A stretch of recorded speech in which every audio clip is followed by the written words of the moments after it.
As journalists and television hosts, scripts are a lifeline. Each newscast, each story, it all revolves around a script. But now it's time to go unscripted. That means we're not just going off script, we're throwing out the script altogether. Each week, we're joined by fellow Farm Journal hosts and editors to peel back the layers on stories we've shared throughout the week. Unscripted. It's real, it's raw, it's entertaining, and it's your chance to meet the personalities behind the personalities. I'm Tyne Morgan. And I'm Clinton Griffiths. Welcome to Unscripted. Welcome to Unscripted. Clinton, happy anniversary. Anniversary? Mm-hmm. For what? Well, it just so happens is this month. It is my anniversary for work, and that means it is your anniversary for work. Yes. Yep. And I mean, I work with you so much. I would classify you as one of my work husbands, and so it is work wedded bliss. 13 years. 13 years. How long have you been with Farm Journal? Almost 15. It'll be 15 this summer. So, I mean, does it feel like 13? No. It doesn't feel like 15 to me either. Like, it just has gone so fast. But I do think I see you more than my husband. Well, for good or for bad. I don't know. For better or for worse. He's gone again this week. You'll never guess where he is. You'll never guess. I don't know. Where would he be? Hunting. Imagine that. Is it a day that ends in Y? He's hunting. No, but the funniest story real quick before I get to our first guest. I was down at Potato Expo. He was there for work. And so the girls and I flew down. We'll talk about it a little bit later. But he texted me. He said, there's someone he goes, I just got recognized on the show floor. And I'm like, you did? How? And he goes, from the podcast. Someone recognized me from being on the Unscripted podcast. Yeah. So. Well, hey, we want to thank our sponsor, BASF, for making this possible every week, but also so much fun. And that's very random that's how you would get recognized. But you know what? Like we say, it is raw and it is uncomfortable and it is unscripted. So we aim to please for the most part here every week. And hopefully entertaining. And you talk about the king of entertainment. There's an individual that's been in the business, covering the business of Washington for 50 years, Clinton. 50 years. You say 15 years. It feels, it doesn't feel like 15 years for you. I say it doesn't feel like 13 years for me. Can you imagine saying, I've reported on Washington for 50 years? I mean, and he still runs circles around us. So I know. Maybe you should introduce him since you have his nickname. Well, I'd like to just introduce him as the old Jimmy Dubs coming in. Jim Wiesemeyer. Jim, big week there in Washington this week. You can teach an old dog new tricks. I've proven that. And you talk about unscripted. We have an unscripted president. My gosh! There's your angle there. There's your bug. Well, I mean, and that is the noticeable difference, I think, in just the first week is the previous administration was very scripted. Everything was planned, every detail, every moment. And in this administration with President Trump, very little is necessarily scripted or planned, and he's just going to say what he wants. Yeah, and I do like it from being a former reporter. He is just putting himself out there, bipartisan. I mean, with the media, and he has given some pretty good performances already. Just from an information perspective, when he was signing all those executive orders, he had I don't know how many reporters in the room, in the White House office, in the Oval Office. He's just signing. He was answering questions as he's signing, and that's what I couldn't believe. I mean. I will admit, once Trump goes off script, which is often, I get nervous. What is he going to say? What is he going to do? How is this going to impact the markets? Because we've seen the first 4 years, we know what can happen. But the fact he was signing over 70 executive orders and answering questions and having that conversation, when's the last time the media has had that type of access? I mean, it is pretty unbelievable. Yeah. Now we have a president again. Former President Biden was a good person, but I don't know who was running the shop the last year or so. But that's backwards. Yeah. Forward is we have a president now who he has changed, I think, from his first You do? time. Yeah, I do. He is more focused, Mm. and he knows he's got about a year and a half to do what he really wants to do because of the 2026 elections. And I've told you, Tyne, I mean, it's Trump on steroids. It's warp speed. And so that's why I'm just going to have to get used to 35 stories a day. And that's what it is. It is not just one story. Every morning that you're filing the report, it's like 30 stories and they're all different. Sometimes they tie together. But Jim, I mean, I mentioned it. You've been covering Washington for 50 years, okay? And you covered the first Trump administration. You covered a lot of presidencies. Have you ever seen a president work at this speed? I mean, he started signing executive orders and talking about executive orders just moments after inauguration. No, not close. Bill Clinton did a lot in his early years, but not anywhere close to this. And it shows you the things, the multitude of things that Trump wants to do. I mean, and he's serious. And his tone has changed. And I think the attempted assassinations did indeed affect him. And he says it to a degree, not a lot, but just enough to, I think, keep him on focus. But just today was an excellent example. He's all over the place. And then I'm listening to the nomination hearing of Brooke Rollins, and then at the same time having to watch him in a virtual appearance before the Davos conference, because he's made news there, and it was a market impact because he called for interest rates, he called for OPEC to lower the oil price, and it got into the equities market. So you have to listen to him. As opposed to some previous presidents, you really didn't have to listen that close. With Trump, you do. Jim, do you think the speed at which, with the executive order, flurry of orders, do you think that's just the modern world we live in now, of like every administration is going to come in and undo the last guy with their executive orders? And does that, where is the end of this? Like, or do we just at some point need to just start at zero? Did we always do these executive orders? Not as many, but you take a look at the list, more than the last few, the executive orders were still there. And you see it at the state level. California, Governor Newsom, he executes the executive orders. But this shows you that you don't have to do executive orders if your policy is codified into law. Yes. I hope that's a signal to anyone in the White House. If you really want to have lasting policy, codify it through Congress. Absolutely. Well, let's go to our first segment, because I tell everyone, listen, you're having a conversation with Jim Wiesemeyer. That conversation's like going to get your hair done.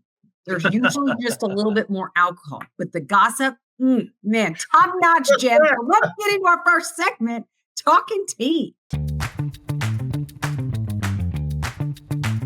I'm serious, Jim. You have the best inside knowledge in Washington, D.C. So I want to preface this by saying this is not a pro-Trump podcast. No. This is nothing like that. But looking at this week, looking at the speed of change, looking at what's happening, we're going to get into that. But I want to know, Jim, what is the mood in Washington? Because I'm hearing there's a bit of a meltdown among those in Washington. Because if you look at how they voted in the last election, the majority of Washington, D.C. did not vote for Mr. Trump. No, it's not a red town. It's a blue town. And the career people who really do the work, let's be honest, they've been ordered back into their offices. Now, USDA has just been like a desert over the last year or so. So that's got them more than a little nervous. And those people who left DC to go to Florida to live, but still had a DC type job, I think, are more than nervous as well. I will tell you that. So, but yeah, we're That's the opportunity finger pointer. There will be times where ag sector is not going to like what Trump has done.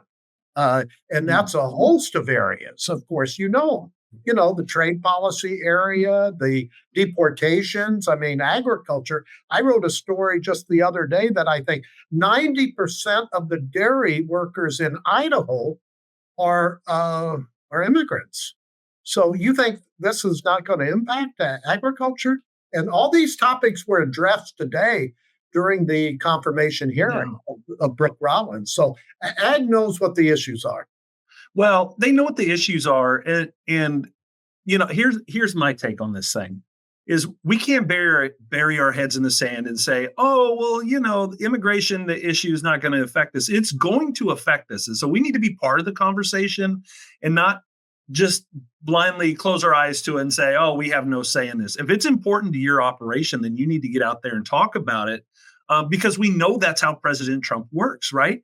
People have to talk to him sometimes. We have to get out and explain things and be like, hey, if there's other options, we need to have these other options. But, what did you think of nominee Rollins' hearing today? What was I thought she was impressive. Impressive would be my first word. And it was a cordial hearing in almost every instance. Both the Democrats and Republicans on the panel were very nice. They had their individual questions, but it was a throwback to the true bipartisanship of the Senate Ag Committee. So I always like that. And she gave insightful answers. She didn't beat around the bush. She responded to some sensitive issues on ethanol and biofuels, saying, where she used to work, that was, she didn't make that decision. That was relatively anti-ethanol in the RFS. But she said she knows where her commander-in-chief, meaning Trump, sits on these issues like E15 year-round, and she supports all fuels. Of course, she comes from Texas, so she's crude oil person. But she said the right things at the right time, in my judgment. And even on the immigration issue, she said, she agrees with Trump's policy, but she'll be at the table saying the impact on agriculture. And then they got into, we need a true reform of the H-2A program, because that's one of the tools that the ag sector can use in order to deal with some of the labor issues that are here now, let alone in the future. I remember when Trump, during his first term, said agriculture wouldn't be that impacted on the labor issues, but yet they raided rural areas. So, trust but verify that it depends on the deportation level as far as how serious they're going to go into the country.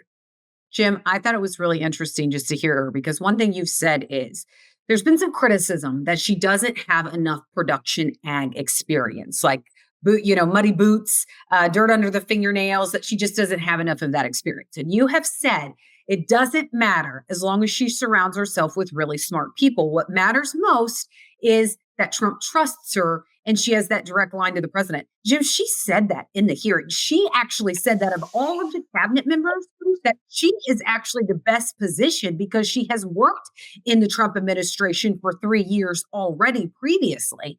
And she basically has his ear. She said that. And I thought that was really interesting, but just because of her bringing that up, because it is right now. She will, and we've seen, she surrounded herself with really smart people. But if you do not have Trump's ear, it does not matter what you say. Absolutely. And that's the number one criteria, I think, that the best criteria she brings to her new portfolio. And I remember when Dick Ling was the ag secretary under Ronald Reagan, he served as the California Department of Agriculture secretary. And and that's when Reagan was governor. So he got to know Reagan really at the top level. So, and he could call him Dutch Reagan. He could get on the phone and just directly call him. And I know Brooke Rollins will go through the procedure. She's a very professional, procedural type person, but she'll get, whenever she calls in there, they won't delay the call. that he'll take it. And agriculture needs that because there's going to be some top spots here, depending on this the tariff thing, where she's going to have a pipeline directly to him saying, hey, we just can't have money flowing through farm country. And that's what a number of lawmakers said. We need policy. We need trade policy. We need expanded markets. We need biofuel markets, the sustainable aviation fuel as a package to deal with some of the potential negatives that could be thrown at the ag sector. So she said, basically, she said all that today. Well, and she did say that she would be willing and had already talked to former Ag Secretary Sonny Perdue about how all of the tariff issues unfolded and the NFP program. And Jim, how did that strike you whenever you heard her talk about that? She did her homework, and I love people who do their homework. And she's got a deputy secretary, Steve Vaden, that people tell me, and I knew him a little bit, but not like some of my best sources. And again, with him, he does more than his homework. That when you go in to talk to him, it's a lobbyist, they tell me. You better know what you're asking for because he'll know your portfolio better than you do. And she comes across as that way as well, but in an understated way. She's a Southern lady. And if you know the Southern ladies like I do, they're very nice, but don't follow them up. Because you'll feel. I know the type. I know the type. Yeah, just saying. I do know the type. Jim, listening to her in her hearing, I keep thinking about, okay, how is this going to be different than Vilsack? Vilsack also, he knew his programs. He had done his homework. He was very sharp in a lot of these.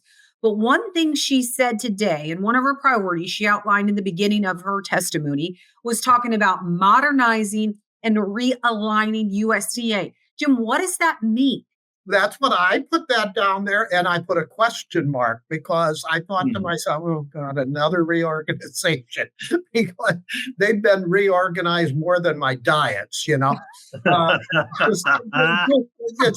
going to be moving chairs, musical chairs, or is it,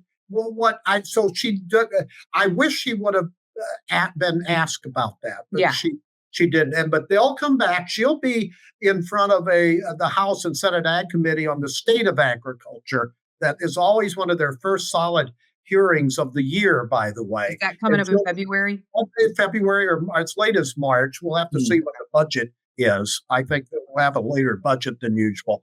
But that's the ones where she'll have her, and she better have her act together on kind of her design for USDA. So I hope it's just not moving chairs around, rather than, more efficiency here. Let's group these things together, et cetera. So, but that caught my ear as well. But I was surprised because normally, the last few years, you've had some changes within USDA, both Democrat and Republican.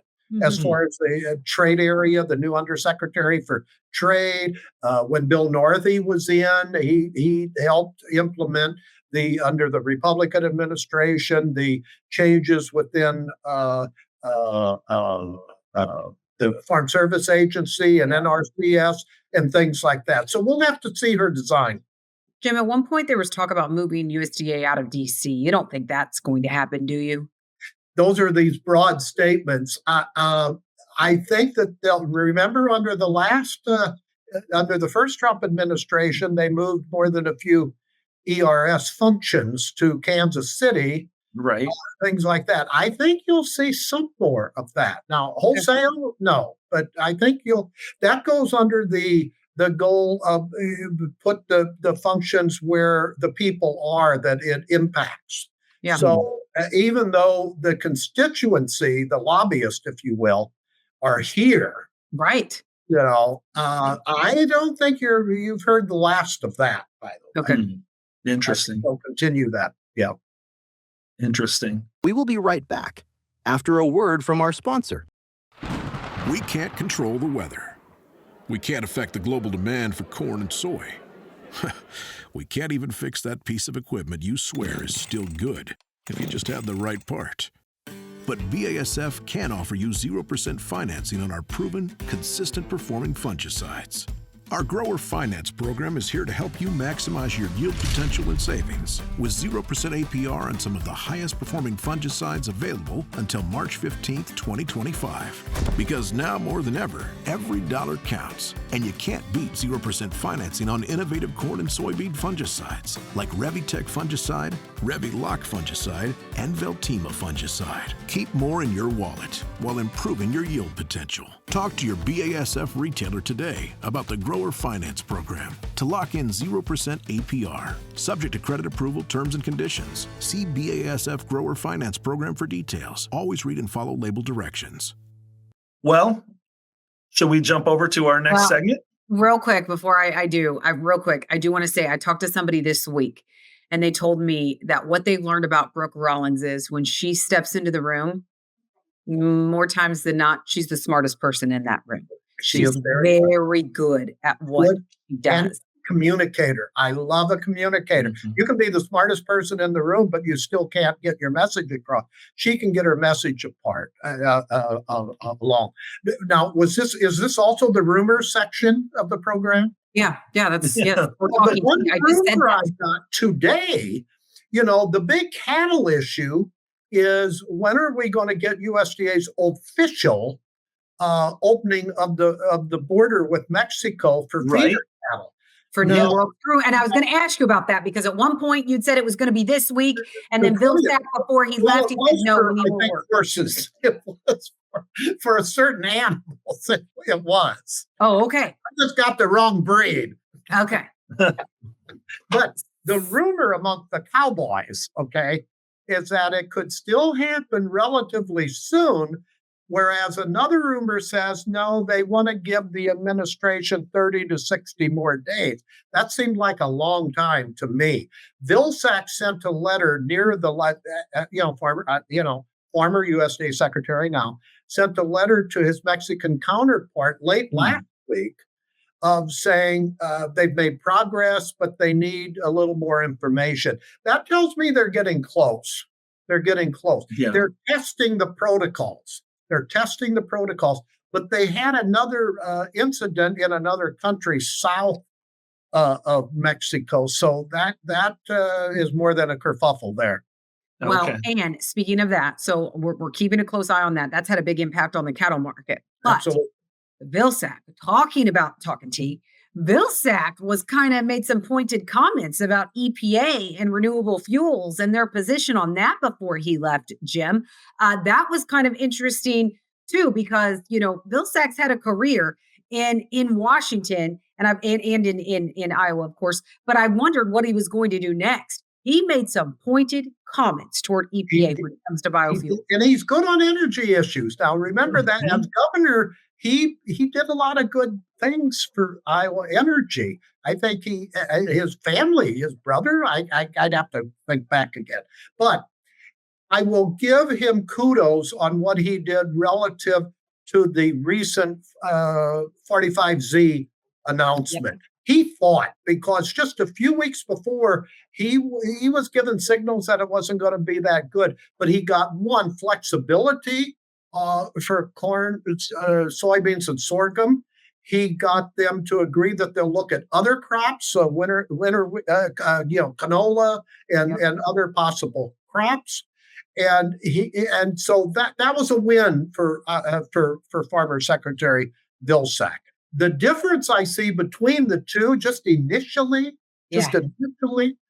you could get under Vilsack's skin. I mean, the temper was there. Okay, with Brooke Rollins, I think she'll be able to control until behind the scenes. That's initial observation. I'll never forget one time you interviewing Vilsack, you and Chip Flory, and you pissed him off. And it made me kind of laugh because you could tell he was pissed off and he was mad at you guys for even asking a couple questions. And he made that pretty apparent and he did that with me one time too. He would stand his ground, but he would do it publicly. That's called a temper. That's called a temper. Well, but one of the smartest USDA secretaries I've ever covered. Clayton Yider he was right there with Clayton Yiter. Clayton was unbelievably smart. Yeah. Well, Jim, we had what, 16 years of Secretary Vilsack? Almost, yeah. You had 8, 8 and 4, 12. 12. So yeah, we had 12 years of he would have been sure. Harris. He wanted to continue that job. Yeah, absolutely. What do you think I will remember be just a little tidbit story on former secretaries, because they're always interesting, the history. But with Clayton Yiter one time, Pearl Fiber was going to do an interview with them. And the week before we did the interview, we had a front page story about the export enhancement program. We put an opinion we quoted somebody by saying they didn't give it to the then Soviet Union, the EEP. Well, he didn't like that, Clayton Yiter, and we went in to interview him. Me and Roger Bernard. I'll never forget. The press secretary told us, he goes, "Guys, you really peed him off." So just an alert. And when we got in, he went through in a booming voice, Clayton had a booming voice. "I'll tell you, this is what I've done for agriculture in the trade area." He went through opening up the Japan market, et cetera, et cetera. And it gave me time to think, and then after he was done, I said, "Mr. Secretary, now that you've got that off your chest, can we do the interview?" And he said, yes. And after that, you could hardly hear him speak in his answering the questions. He was spent. But he gave one of the best interviews, and one of the top level officials at USDA, after he read our interview with Clayton, said, "We've got to upset him before every interview." That's the secret sauce to make sure he's on point. That's hilarious. I've got many of those types of stories. But the secretaries are individual. They're human. They have emotions. And I've not met one that didn't have their heart for the ag sector. They really want to do the right thing. Yeah. All right. Well, Vilsack was such a tactician. He was just such an administrator in that role versus he wasn't clamoring for the spotlight all the time. He was, "I'm going to handle this business. It's going to be managed professionally. This is what we're going to do." Yes, yeah. He was well greased in what he had to do. A very hands-on secretary. I've seen other ones that relied, as some people say they should, on their staff and their top officials. So we'll see which way she's going to be. I think Brooke will listen very carefully to her deputy and her undersecretaries of agriculture, as she should. Chief of staff, I saw at the farm prom this week, she had her chief of staff as well as a deputy secretary on the stage with her. All right, next segment we have, and your story kind of leads into it. It's what the Sigma.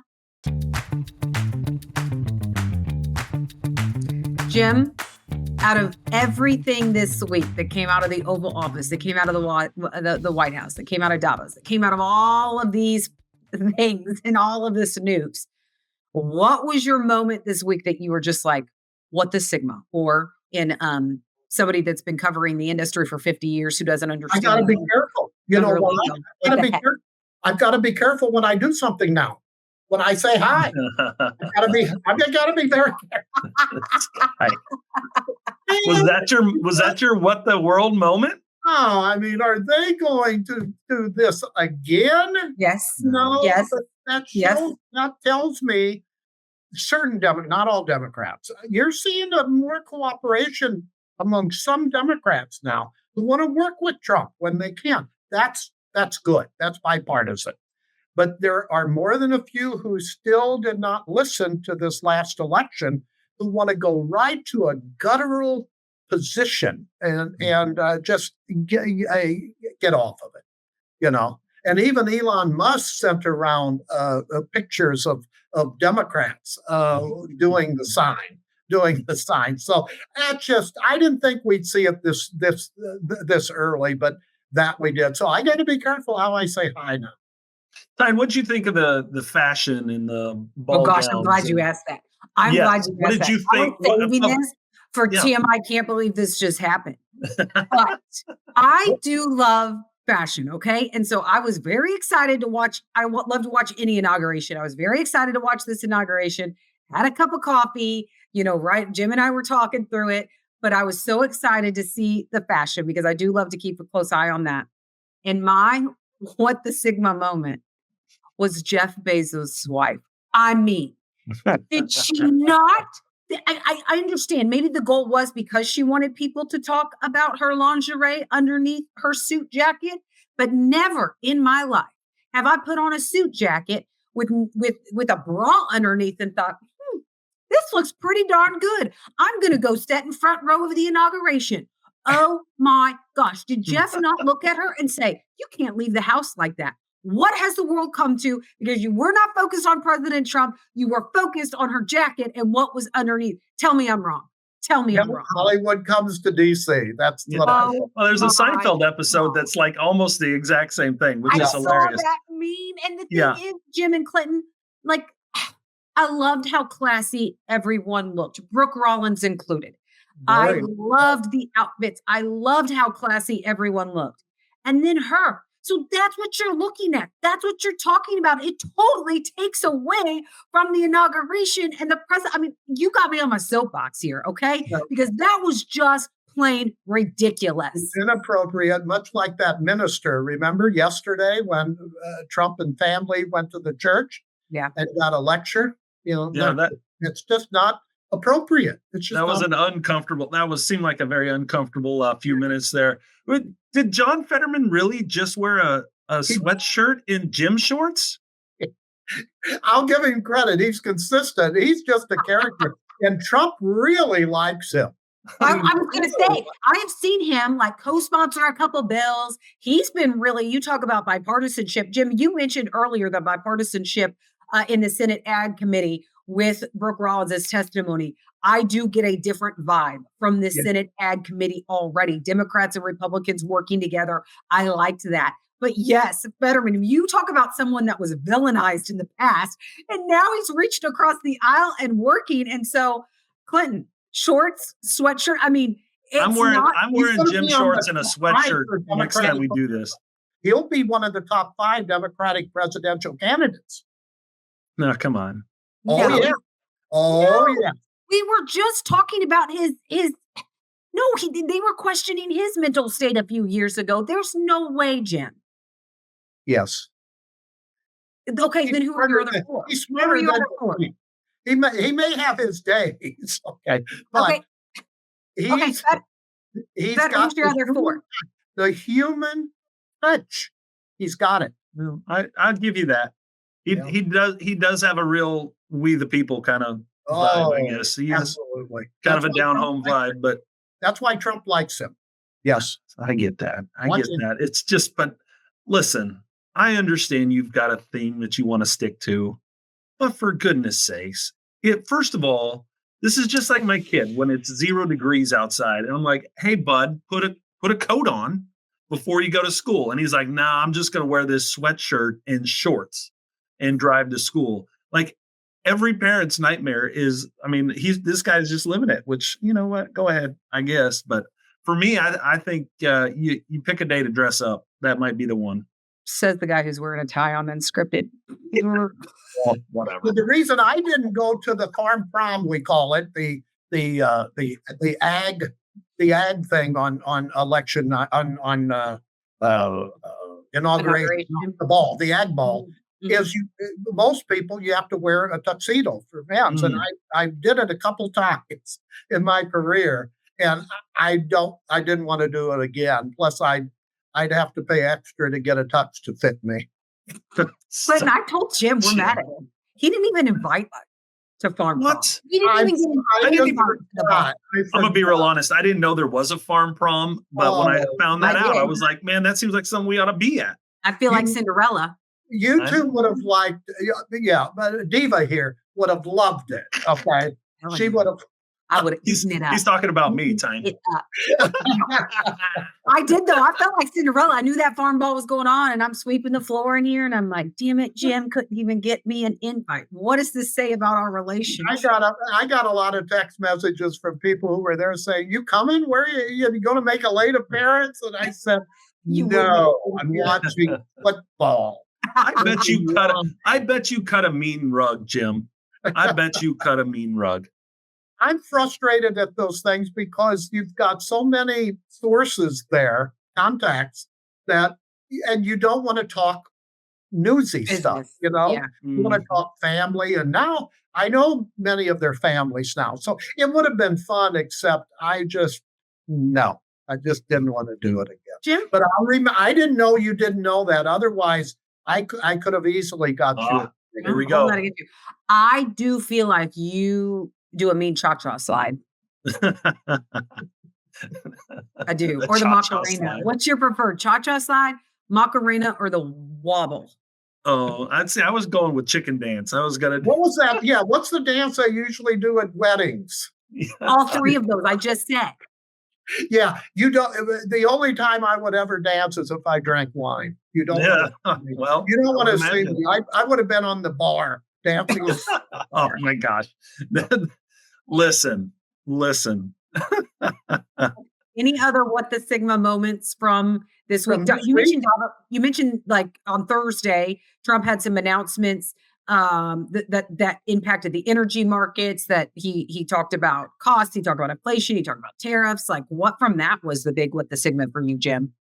Well, it was exactly at the beginning of the week where initially he didn't come out with tariffs on China. Yeah. So it got into a big time in the equities market and in Chinese stocks.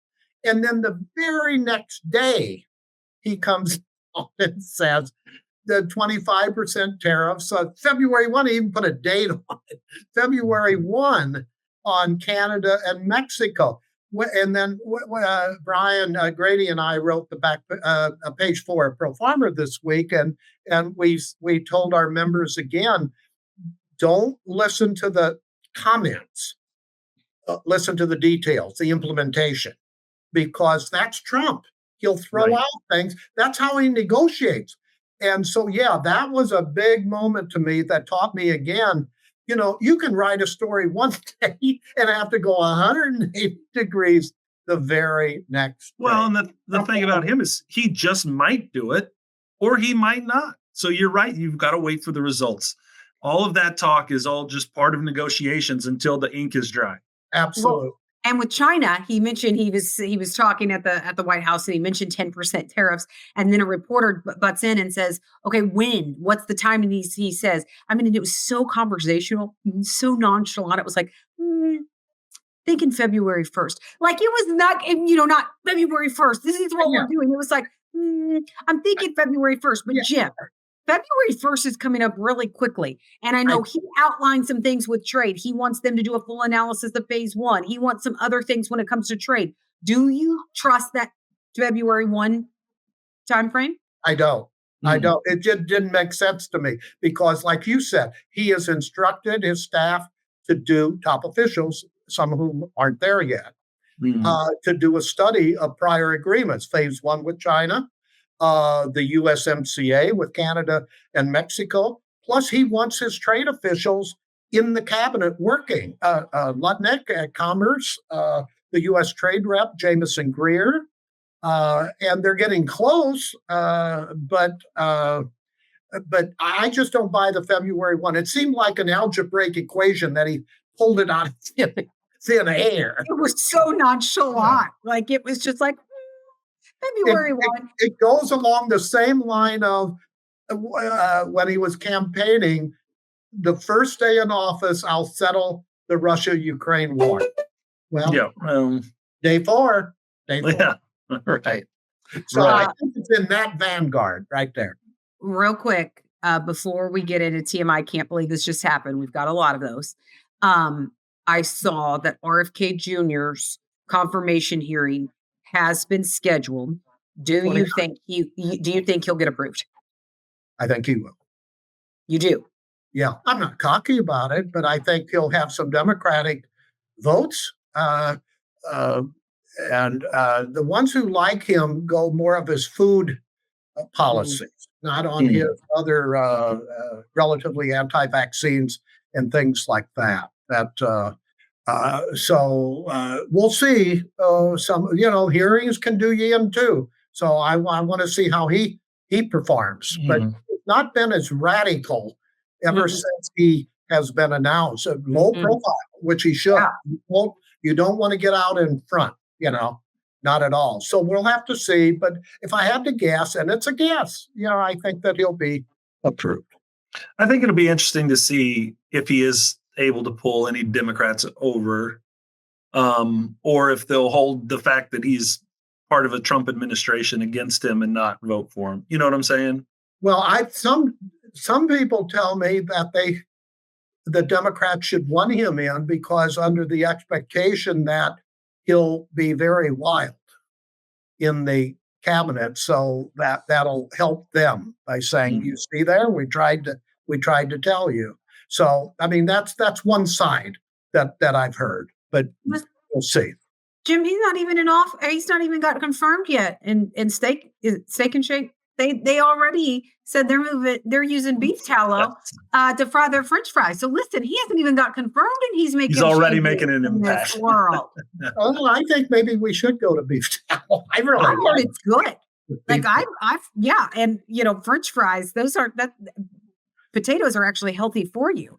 My mother used to keep the lard and the best of the grease, the bacon grease and things right at the top middle of the stove. And she would pour that, use it in gravy. I use bacon grease all the time. My base, you want to make the best any type of vegetable, because you know what it takes to make vegetables good. My base is butter and bacon. Butter and bacon. And then you put in the vegetables. I'm telling you, it is. How do you make sandwiches? Let me ask you. This is a good question. If you didn't know this trick. Okay. My mother taught me when I was little. When you make a ham sandwich or any sandwich, do you put butter on the bread? You should. I'm going to jump in on this. Jim, I prefer, if I'm going to have a sandwich, I like a hot sandwich. So are you talking about a cold butter the bread? Cold sandwich? No. But if I'm going to put butter on it, I'm going to heat it up and then toast it a little bit, and then I'll make the sandwich. I like a little bit of butter makes sense. Butter on the bread. Yeah. That the butter makes sense. I've recently perfected my grilled cheese. And it's because I wasn't putting enough butter on both sides of every single piece of bread. And I just want you to know that has worked out really well. So I guess I'm going to have to. We don't eat a lot of cold cuts at our house, but I guess we're going to have to try. Yes. Won't you use an iron for your cheese sandwich? Are you freaking kidding me right now? I used to do that in college all the time. You do know there's like a TikTok, and it's like joking grandmothers and grandmas. It was quick. But then you don't use that same iron to iron your clothes, then, do you? No, that's just a grilled cheese iron. A cheap iron that works for grilled cheese sandwiches. I have never keep it in the kitchen, Tyne. Come on. If you have an iron that you use just to make grilled cheeses, please comment, because I didn't even know this was a thing. Oh yeah, definitely. Yeah. I did in college. When you're in college, you just fix an iron, use it. All right. I think when we were in college, we had a thing called a microwave. I know you didn't have a microwave whenever we didn't have microwave. Let me see. We didn't have microwaves then. No, we may not have. We had electricity when we went. We had electricity when we went to college, unlike you, apparently, who were, as my girls would say, when you were little, were all your photos in black and white? Apparently for Jim, they were. Anyway, let's go to the next segment. Jim, I can't believe this just happened. Oh my gosh. Okay, we have so many videos. Zach, just surprise us. Play a video and let us read. Yeah. Okay? The snow. So crazy. 130 years since some of these places have seen snow. Turn her up, Zach. Let's hear her. Is this the one where they had a snowball fight with the priest or the minister No, this is Well, the one beach. where the nuns eventually worked, they got the better of the priest. Oh, seriously? No, this is seaside. Seaside. The, Wow. the beach is completely white because of all the snow. Pensacola had And it's not white sand on Marco. No, they had 8 to 9 inches of Wow. snow. Like Clinton said, over 100 years since they've had this. Just crazy. Go ahead and play us another video so we can react, because it is absolutely crazy how far. I mean, let's put it this way: Oh, Pensacola, Florida, had more snow this week than Anchorage, Alaska. now Please. we all know, Jim, that in some places they don't have the equipment to handle all of the snowfall. But you know what? They're making do. And this is what I love about, you know what? Let's get ready It's for like a parade, like a parade. it. Yeah. It's got to be near New Orleans, right? And listen, I watch this, Clinton, and I think there's no way they knew what they were in for. There's no way they knew. And look at this: the citrus crop, the orange crop in California. This is in somebody's backyard. I mean, not in California, Florida. This is in someone's backyard, but just crazy the snow. I was Dwayne Bussey's on the show this weekend, and he's in South Dakota, and they have had no snow this year. Oh my gosh. It is crazy with this La Nina like pattern, how the snowfall is just falling so much farther south than what it typically does. And so we still have snow on the ground right now. We've had snow for like 2.5, 3 weeks here outside of Kansas City. And up in Nebraska, they haven't had any, like in parts of central Nebraska. It's crazy. On TikTok last night, I saw in New Orleans, one of my favorite cities, one of their named hockey players was playing the hockey on the street, Oh my gosh. by all the bars that I would go to if I were down there, And then, so that was kind of fun to see that you'll never see for years. No, they'll talk about this the rest of their lives. They will talk about definitely. this snowstorm this week the rest of their lives. We have a lady on the show that's going to be on tomorrow, on the next coming up on Ag Day. And she was talking, she's 26 years old. She lives in Florida, has never seen snow in her entire life. And so she was on TikTok talking about, oh my gosh, I can't believe we even have snow here. And, we take it for granted, I guess. Although, the older I get, the more I'm just like, I could live without it. It's fine. I don't like snow. But if you get it once every 135 years or 130 years, you'd be okay with it, Jim. Once in my lifetime. Once a lifetime, you'd be all right with it. That's all. Yeah. Zach, do you have the global warming video? Because this one makes me laugh. It makes me laugh really hard. Here we go. There it is. You got to turn it up.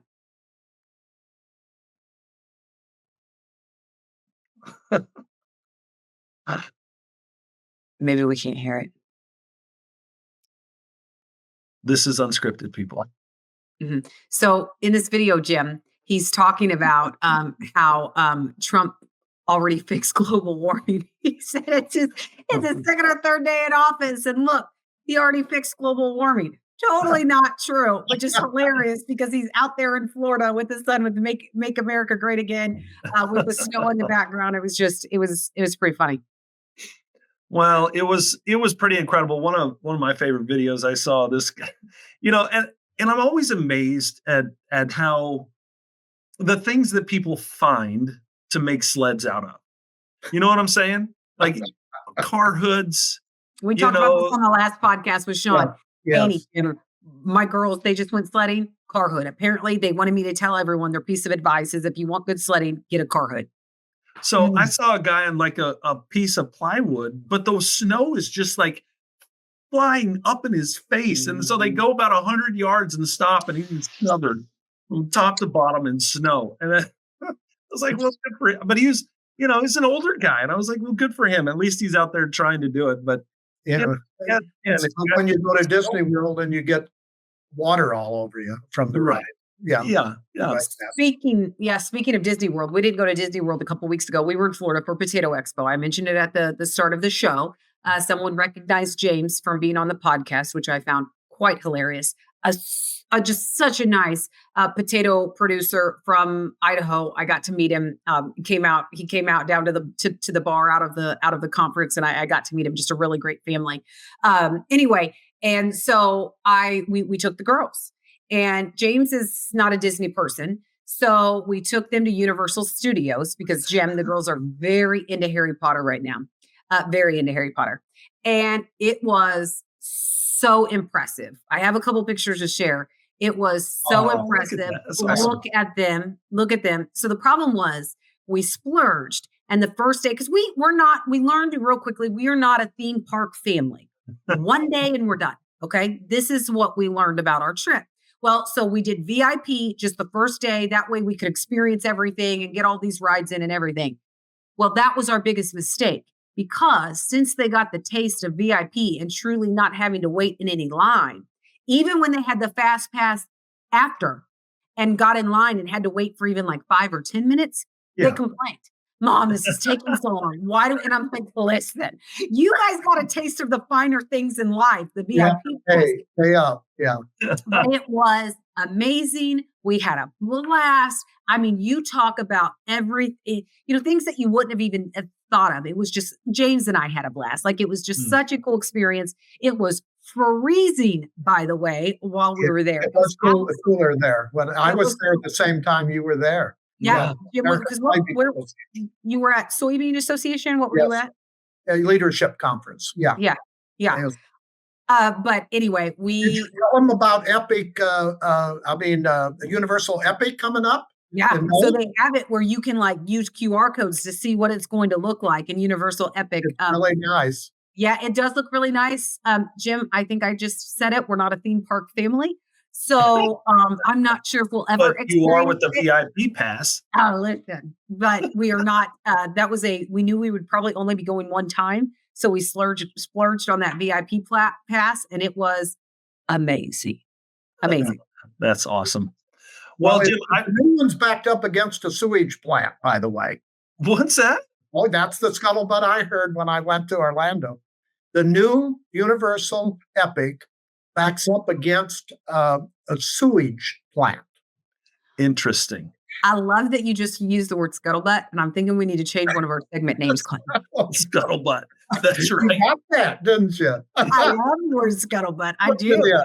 I haven't used it in so long. I think we could do a whole bunch of plays on that. Like, that's kind of crappy for them.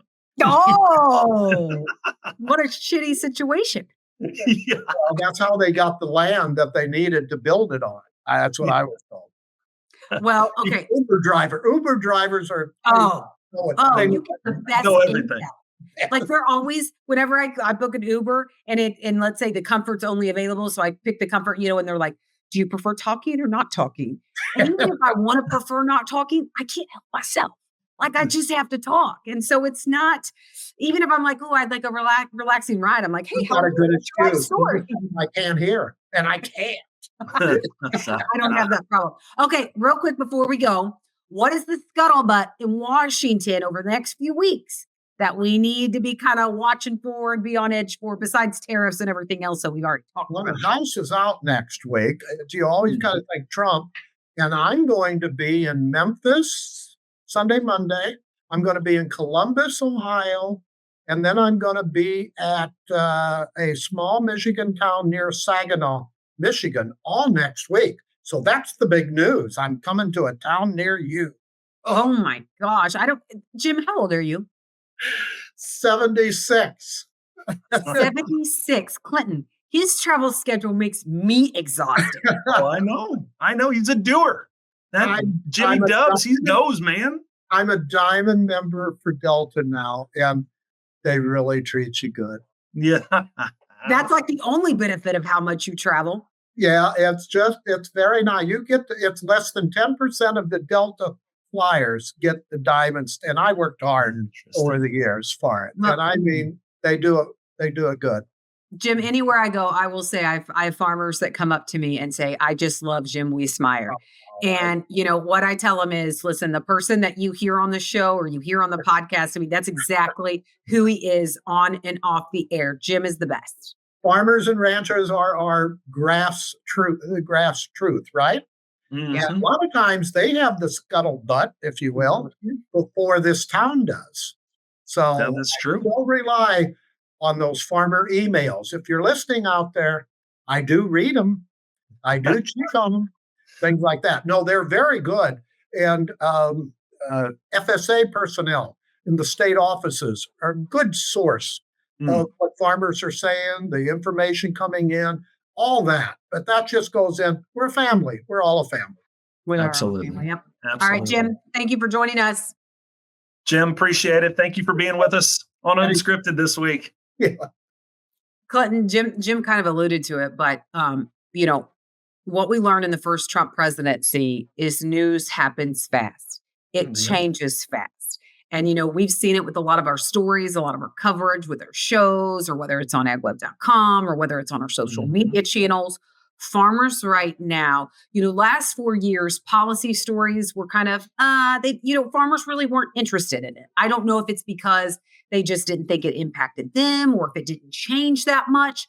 But now news is changing so quickly, and any little comment, any little headline can move the markets. And I think that's why farmers are so interested, because it will impact your bottom line. Well, absolutely. I think the last time the Trump administration was going gangbusters, we called it the velocity of news. And I think that's where we're at again, is it's not just, hey, we're going to trickle something out on a Friday afternoon. We're going to blowtorch it out all week. And then you're going to and the weekend, and at any time things could change. And so I'm not saying we're not here for it, because we're here for it. It makes the job kind of exciting. It makes it hard, right? Really hard. It's hard to keep up and make sure that you get all the facts when you don't know all the facts, right? It's like picking a date just out of thin air, right? So it's hard to report on, but all you can do is just go out there and tell people what you know and keep updating as you go. And that's all we can do. And thank goodness for Jim Wiesemeyer. Like I said, you talk about his morning notes. Years of contacts. That's right. 31 items in there that really help us keep, because it does change so quickly. And what happens at 8 a.m. could change by noon. But it's like you said, we're here for it. We are here for it. It is going to be an eventful 4 years, and it'll be eventful for agriculture again. Just listen, I'll almost be here 20 years by the end of this administration. Think about that. Isn't that crazy? Party. Yeah, can't wait. Yeah, maybe we'll have another anniversary party for you then. I'm already planning it. All right, that sounds good. All right, Clinton, all right, everybody. Before we go, no, that's a great conversation. Looking forward to the next one. Appreciate everybody, liking and subscribing. If they get a few chance, put some comments in there. We'd like to read those. We share them around the office. And if you've got guest suggestions, we'll take those too.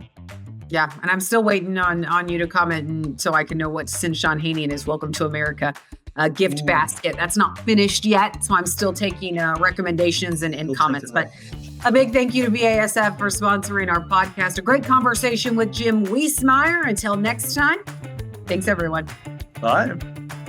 Thanks for joining us. You can dive into more of Unscripted on Farm Journal's YouTube channel and listen to it anywhere podcasts are found. I'm Clinton Griffiths. And I'm Tyne Morgan. From all of us here at Farm Journal, keep it real as you live your life unscripted. Unscripted is a production of Farm Journal Studios, where no one grows alone.